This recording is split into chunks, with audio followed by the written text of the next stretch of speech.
Може. Марко Давидович, средниот бек на Татран Прешов. По слабото прво полувреме, во второто полувреме направивте комплетен пресврт и убедливо го добивте Бутел Скопје. Твој коментар за овој надпревар? A jeste, prvi čas smo dali malo šansu mlađim da se probaju koliko je, ali opet Butel je kvalitetna ekipa. Butel ima svoj kvalitet, doduše ne mogu možda toliko da rotiraju i toliko da trči, pa smo to iskoristili, ali morali smo, već je bilo 5 razlike, pa je trener promijenio cijelu postavu, 6 i onda smo morali da se vratimo i sad da napravimo taj plus i da, hvala Bogu, dobijemo sutra za 3. mjesto.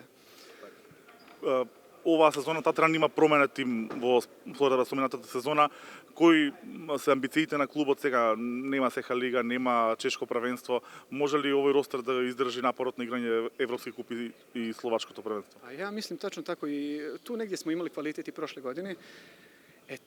Tu nije moglo, tu je trebala veća rotacija i možda neki jači kvalitet možda igrača da bi moglo se to pratiti. A sada mislim da je ovo to je mjera da vratimo prvenstvo i da napravimo što je više moguće u Evropi, da napadnemo to ko Bog da titulu. Sada vidimo prvo kolo, da vidimo Lovosice, isto dobra ekipa, pa da vidimo šta može da se uradi. Лани Татран беше во Струга, сега е во Охрид.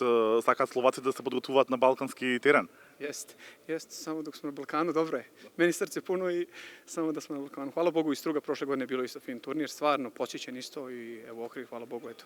Ima ovako lijep turnir i prihvaćeni smo fino i stvarno i smješta i sve stvarno na top nivou i Ohrid izgleda fenomenalno grad. Hvala.